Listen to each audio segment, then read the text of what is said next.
Hello and welcome to Cover 3, presented by Papa John's. 3 distinguished gentlemen, 3 feature stories, covering a team that's going for his 3rd trip to the college football playoff for 3 publications: the Greenville News, the Anderson Independent Mail, and Orange and White. I'm Manny Robinson, and I kind of get to quarterback this thing. I can toss it over to our version of Deion Kane, Scott Kiefer, and I guess this is Hunter Renfro on this side, or I guess I should say T. Higgins, because you're a new face, right? My name is Marcel Louis-Jacques, I'm the editor of Orange and White. Yeah, and speaking of new faces, there'll be a lot of new faces on the field for Clemson this Saturday as they take on Kent State. No question. If you look at Clemson fans, they have been eagerly anticipating this game for months now because there's so many new people on offense. I mean, you're going to see the debuts of Kelly Bryant at quarterback, the first starting assignment for C.J. Fuller at running back, for Deion Kane at wide receiver, Milan Richard at tight end. Across the board, there's a lot of guys making their debuts, and Clemson fans want to see how that turns out. Spring and fall camp still wasn't enough of a sample size to settle one battle on the offensive line. Absolutely not. We still got a battle at right tackle between Tremaine Ankrum and Sean Pollard. Now, both of them, sophomores, had extended run last season, so it's not like they're coming in here completely new. But co-offensive coordinator Jeff Scott did say that throughout the rest of the week, we'll determine who gets the first snaps on Saturday, not necessarily who gets the most. The only offseason challenge for Hunter Renfro, the wide receiver and former walk-on, was signing so many Sports Illustrated covers. There you go. I'll definitely do it forever. It's kind of a memorabilia piece, you know, just something cool that kind of you can relive the national championship, because that was such a great memory, and to be able for me to connect with so many fans, that's such a unique way to go and say, yeah, I'll sign your Sports Illustrated, and kind of talk about the night and talk about what Clemson means to them. There you go. My mom went to Clemson, my grandfather went to Clemson. As far as coming to college, it doesn't matter where you go. Clemson's such an incredible place, but it doesn't matter if you go to South Carolina, Clemson, or Duke, or wherever you go. It's the time management, and it's just being plugged into the right things. Because when you're at home, your parents kind of have a shelter around you. But when you get to college, you kind of have to choose your friends and choose what you do wisely. I mean, on a Friday night, I'm not out partying. I'm in there playing Rocket League with my friends on the Xbox, or going to play Monopoly, or just hanging out with my girlfriend, or playing golf, or hunting. I just like to hang out with people and kind of compete in everything I do. Again, the sequel equal last year's classics. Here's Deshaun from the 32. A field goal to perhaps force overtime, a touchdown to win it. They bring pressure, but it's picked up. And Williams down the sideline makes another big catch.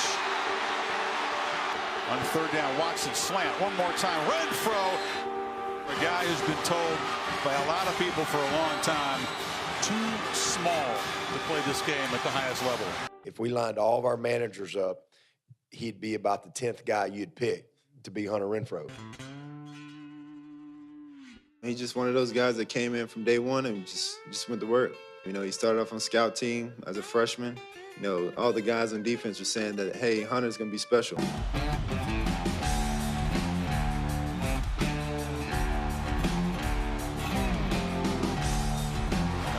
Get the better of the 5-star guy there. And he has all night.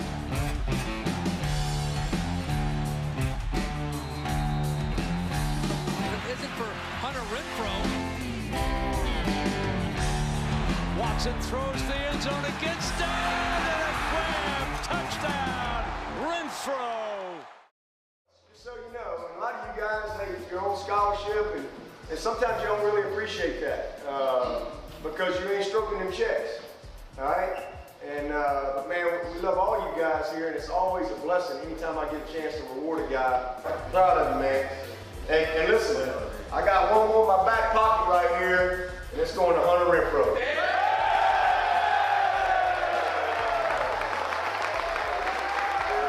Oh, Hunter is a great example of don't judge a book by its cover, right? Yeah. He damn sure look like a football player.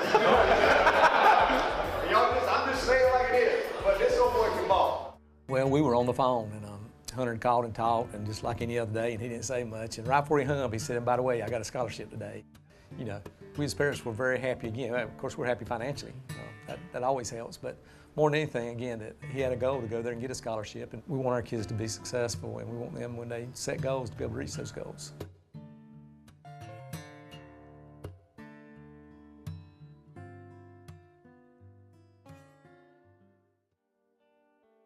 How about the heroics here late in this game? will put the ball at the 2-yard line. There are 6 seconds to play.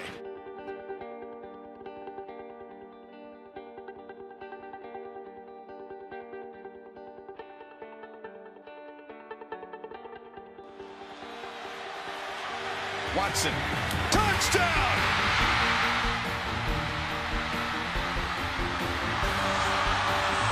Hunter Renfrow. Little man makes another enormous play. And it's special, and you know, as time goes, you realize what that's going to mean from a long-term standpoint. I'm good friends with Perry Tuttle, who caught the pass in '81, and he's talked to us about how that's going to be something they remember for a long time. Maybe not me, because I don't like to brag too much, but I can definitely see my wife trying to brag for me, and me kind of botching the story and telling them how I want to tell them. They'll talk about that play in the Clemson Nation forever. Well, fellas, we're going to have to switch to cover 4 here because we're going to kick it out to Elizabeth LaFleur. She's going to bring a fun fan feature every week. Thanks, Manny. Happy football season, Clemson fans. It's time to get to work defending that national title. First up, as you know, is Kent State. But just how well do you know Kent State? We caught up with some Clemson fans to find out. Who did they open the season with, Clemson? Troy? Is that right? I don't know. Kent State. Kent State. Kent State. Kent State. Do you happen to know where Kent State is located? New Jersey. Probably Kentucky. By the sounds of it, it sounds like in Kansas. I don't know what state it's in, but it's not in Kent State. Ohio. Ohio. Do you know where their nickname is for Kent State? The War Eagle. I have no idea. I can't remember. Nope. Okay. Negative. Thanks for playing. Yeah, sorry. Golden Flashes. I know Clemson. I don't know Kent State. You do now. Yes, Yeah, exactly. they're from Ohio, the Golden Flashes. Okay. And they play in the MAC. Okay. Right? But see, I'm not concerned with them. I'm concerned with Clemson. I bet you know where Florida State's located. Yes, I do know that. I do know that. There you have it. The Tigers will face off with the Kent State Golden Flashes out of the Mid-American Conference on Saturday at noon. We'll see you out there. For Cover 3, I'm Elizabeth LaFleur. Thank you, Elizabeth. Well, that does it for us this week on Cover 3, presented by Papa John's. Thanks for joining us, and catch us next week as we preview the Tigers' showdown with Auburn.